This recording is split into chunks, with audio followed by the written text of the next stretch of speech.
Boa tarde, pessoal. A gente vai fazer agora uma microblading na sobrancelha da Ana, fio a fio.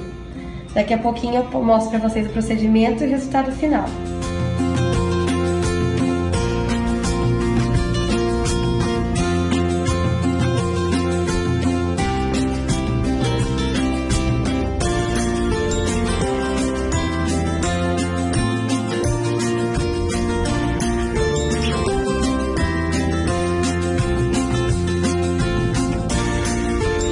Aqui tá o resultado final da sobrancelha da Ana. Fiz a microblading fio a fio com o Tebori. Ela não queria uma sobrancelha fina, porém ela queria uma sobrancelha mais arqueada e corrigir as falhas que ela tinha.